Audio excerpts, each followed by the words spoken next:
bien, ya estamos de regreso. Vamos a conversar con nuestro editor general, Héctor Cosio. ¿Cómo estás, Héctor? ¿Qué tal? Un gusto tenerte como todos los jueves. Sí, muy bien, Mirna, ¿qué tal? Buenos días. ¿Cómo fue? Cuéntanos, ¿qué nos traes para sorprendernos?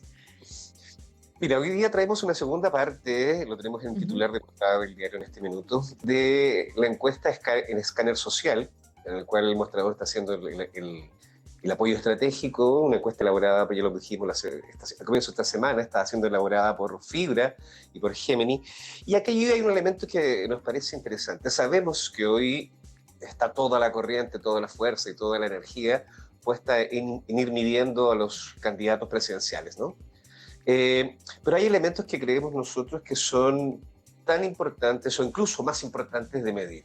Vivimos un mundo que está dando tumbos, lo sabemos, desde hace bastante tiempo, con unos virajes a la extrema derecha muy preocupantes y también con pertenencias en la extrema izquierda también, desde hace muchos años, Nicaragua, por ejemplo, más preocupantes todavía. En ese viraje, digamos, de extremos, nosotros quisimos medir, bueno, ¿qué pasa, digamos, con los chilenos y la adhesión a la democracia?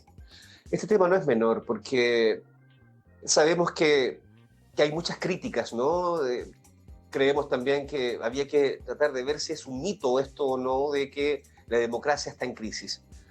Y elaboramos esta encuesta y sacamos un indicador, y este es como importante. El indicador es más o menos para que se entienda Ujú. una síntesis de distintos factores que medimos para tratar de saber, bueno, qué tan cerca nos sentimos de la democracia. Entonces se estableció un marco de 100 puntos, ¿ya? Donde 100 puntos, mucha democracia, 0, nada democracia. Cuando hablamos de nada democracia, estamos pensando en regímenes autoritarios, derechamente. Y el score que nos dio fue del punto 55. A nuestro modo de ver y en nuestro análisis, estamos en una situación de compromiso crítico con la democracia. No es que sea un rechazo absoluto y total, sigue siendo respaldado el modelo democrático, pero un 55%, apenas pasado sobre el 50%, habla de que estamos en una situación, en una zona crítica.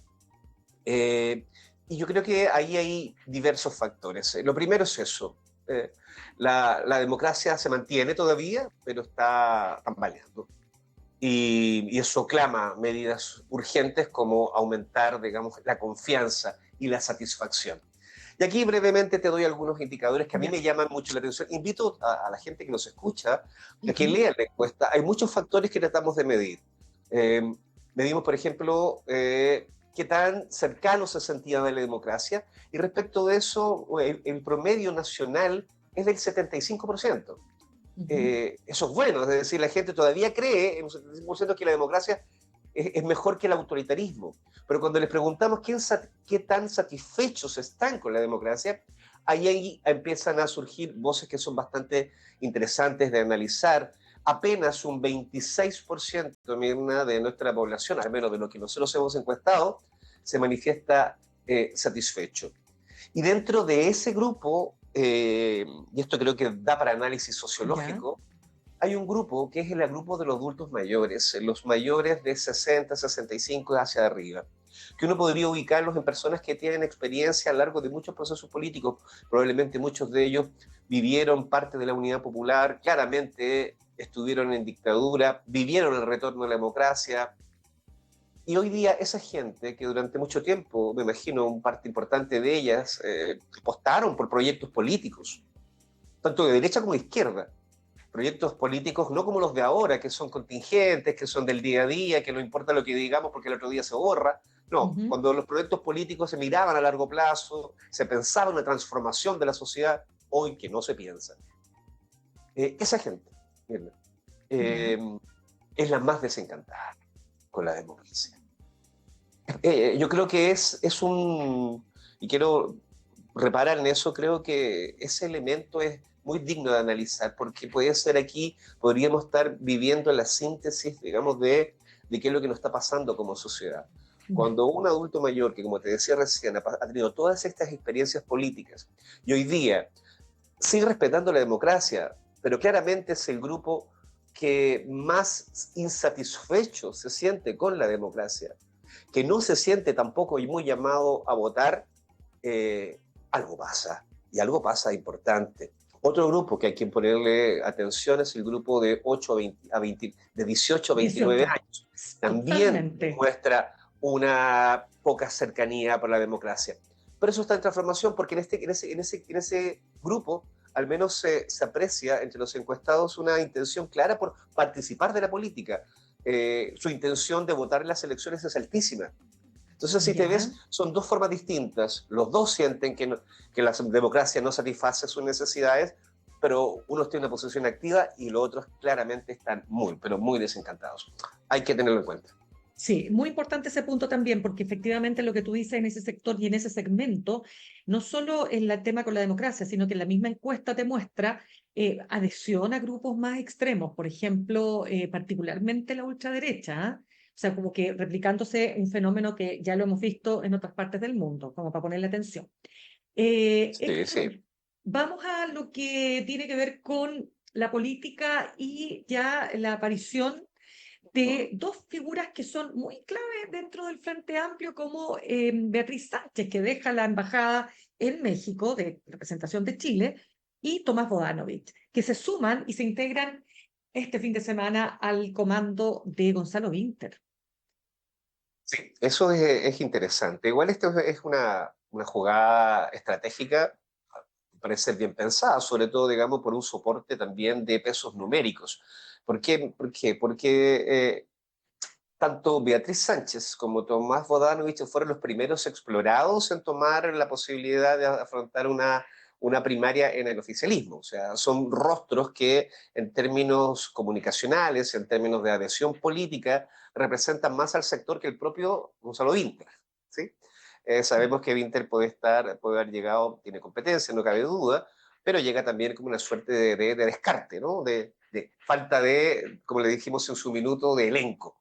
Bueno, los dos principales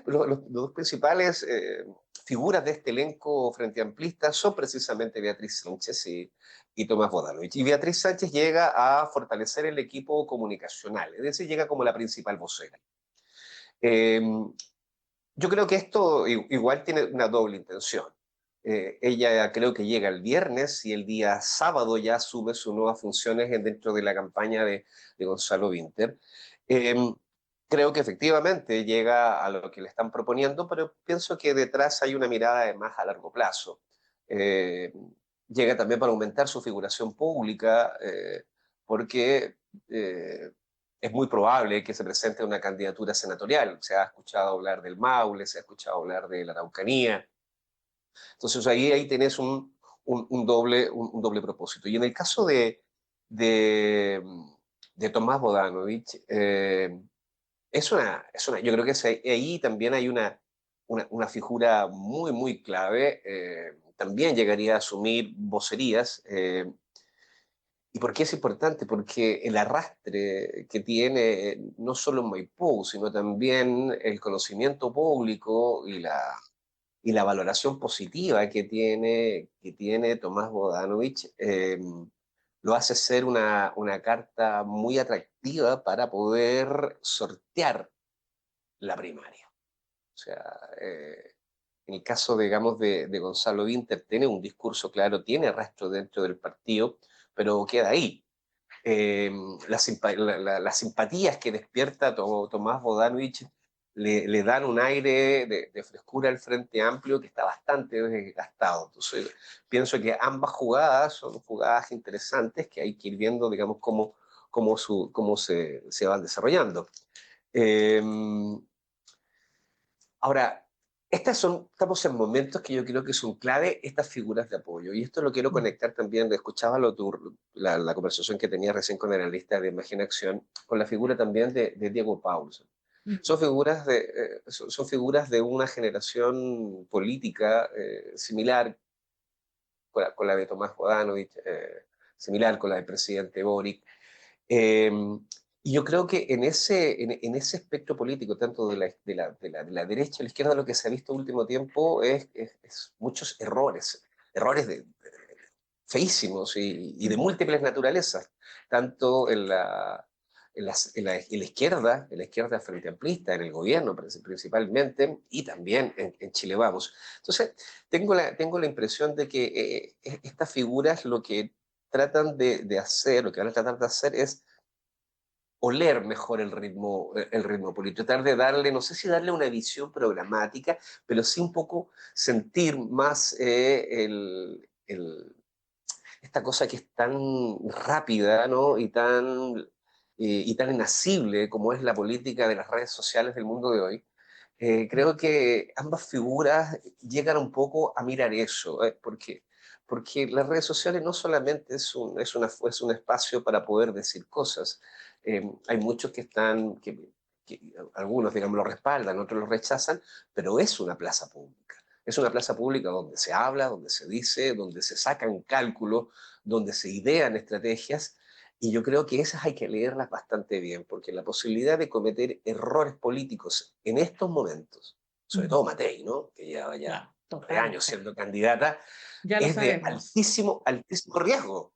Entonces hay totalmente. que tener una especie de, de árbitro, ¿no? Que pueda mirar desde arriba y tratar de prevenir hasta qué lado o hasta qué punto Claro. jugar, Pero hasta qué mira, punto bajar la pelota.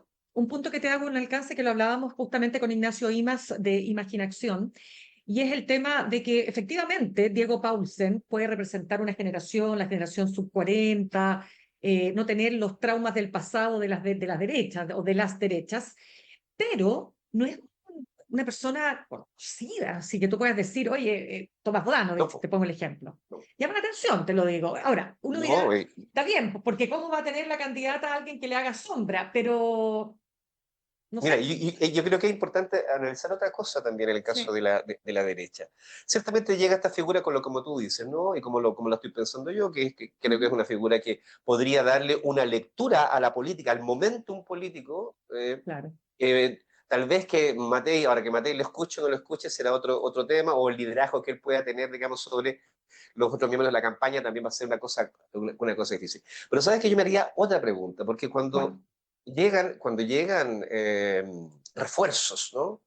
Cuando tú estás en un partido político, estás en una competencia electoral y los últimos 5 minutos empezáis a cometer errores tan groseros y tan difíciles que va a ser muy difícil sacarse de encima. O sea, no, y yo lo insisto, lo dijimos la los semana muertos pasada, inevitables no se los va a sacar. el caso de la valoración que hizo Matei de los muertos inevitables, Inevitables. esto no se supera. Si ella No se los cree que esto saca. se supera No. dando disculpas o desdiciéndose o con este vaivén, digamos, que tiene con Radio Agricultura. Eso no es así, porque en último caso, Claro. si fuese un error comunicacional, lo piensa.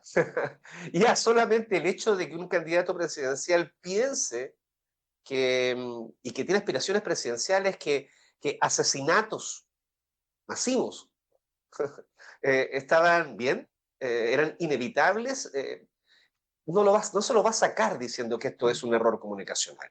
Entonces, ahora, ¿cuál es la pregunta que yo que habría que hacerse?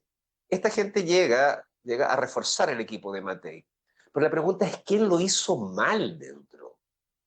No solo porque es como delegar todo esto en la figura de la candidata presidencial, que ciertamente la tiene, pero no es la única, es Chile Vamos, hay partidos, hay gente con muchísima experiencia. Juan José Osa, digamos, la persona perdón, que no es Juan José Osa, Luis Osa. Eh, Sí, eh, Juan Luis Osa. Juan Sí. Luis Osa, sí, lo Espera, resumo. déjame revisar porque no quiero equivocarme. Juan Luis Osa, no, Juan Luis Osa, está bien. Sí, Juan Luis Osa, sí. Sí, sí. Es una persona que tiene muchísima, igual, digamos, tiene bastante experiencia dentro del Ya, por partido, es una persona supuesto. también relativamente joven, pero que tiene, digamos, por eso está a cargo de la cosa programática. Pero ¿se habrá equivocado él o otros orejeros? Yo creo que esa pieza todavía no la tenemos, porque tanto bueno, los analistas de comunicaciones como también el propio partido ha buscado depositar esto solo bajo los hombros de Matei. Ciertamente ella dijo eso, ciertamente lo debe pensar, pero ella tenía un equipo detrás. Y ese equipo detrás ahora llega reforzado. Tú refuerzas cuando algo no funciona. Claro, Bueno, ¿cuáles eran esas piezas que no funcionaban? ¿Quién se equivoca exacto. aquí? ¿Quién es el que le estaba orejeando también a Matei que había que salir rápidamente a equiparar con discursos, digamos, incendiarios para equipararse a lo que estaba haciendo Kaiser? esa pregunta yo creo que es muy relevante, porque si esas figuras políticas no salen del equipo de la campaña, por más que tú le pongas rostros nuevos, eso Sí, va a seguir haciendo ruido al claro, interior. Entonces yo creo que esa es totalmente. una pregunta que al menos periodísticamente deberíamos tratar de responder. Totalmente. Y lo último, Héctor, el mostrador se ganó un premio. A ver, cuéntame. Bueno, sí, lo decimos con bastante orgullo. Ayer se celebró en la Universidad Alberto Hurtado la 22ª entrega de los premios de periodismo de excelencia. Eh, y en la categoría de reportajes de los premios de excelencia quedamos finalistas y ayer con mucha sorpresa y también con mucho orgullo, cuando se definió los ganadores por categoría, el equipo del mostrador que trabajó en una serie de reportajes sobre cubillos y la Universidad de San Sebastián, nos ganamos el premio de excelencia en la categoría de reportaje. Eh, Así Mira, que hay que sí, sacar pecho pues. y estamos bien Es- contentos, sí. no, es que a uno se le olvida, pero digamos que precisamente fue el mostrador, partiendo por Iván Weissman, ¿no es cierto?, quien fue el que entregó esta información, este golpe periodístico respecto del sueldo que ella ganaba en la Universidad de San Sebastián. Y para decir las cosas súper claramente, eso le costó la elección, una elección que tenía ganada, ganadísima, ¿o no? Sí, no, claramente. No O yo sea, creo que a esa altura, antes de que empezara a salir esta información y que a partir, como bien tú dices, de la primera artículo que se escribe, porque este premio lo ganamos por una serie de artículos. Parte, digamos, con el golpe noticioso de Iván, y luego viene todo un trabajo de investigación donde revelamos una serie de circunstancias de cómo se mezcla, cómo existe esta combinación incestuosa entre política y instituciones de educación superior. total. Eh, y claro, hasta ese minuto, siquiera pensar que Marcela Cubillos podía perder el municipio de Las Condes era algo improbable, Pero imposible, completamente, pues. hasta que salió esta serie de reportajes que Sin finalmente duda. incidieron que un grupo muy importante de que en Las Condes votara contra ella. Pero no, y que Eso, Carolina San Martín, que no tenía ninguna probabilidad de salir, terminara siendo la alcaldesa de la comuna. así es, Increíble. No, así es. exactamente. Ya pues, Héctor, gracias por estar con nosotros como todos los jueves. Aunque esté muy bien, nos vemos. Gracias, que estés muy bien también. Saludamos a nuestros auspiciadores. Ahorrar cotidianamente se puede y de forma organizada, rápida y online con Ahorrando, la nueva funcionalidad de tu app Coopeuch, en donde puedes programar ahorros de manera fácil y entretenida, eligiendo tus propias reglas y metas. Haz que el ahorro sea parte de tu vida con Ahorrando de Coopeuch. Más información en coopeuch.cl. Y te invitamos a inscribirte en el nuevo newsletter del Mostrador aquí Valparaíso, porque Santiago no es Chile.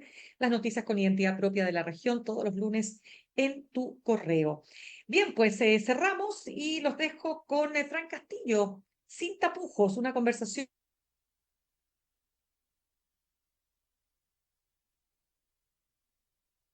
Tengan un muy buen día. Copeuch Inversiones, el sitio donde todos pueden invertir, presentó Al Pan Pan en el Mostrador Podcast. Cerramos por hoy Al Pan Pan con Mirna Schindler. De lunes a viernes de 8 a 9 de la mañana, entrevistas para partir el día. El Mostrador Podcast, el poder de la independencia.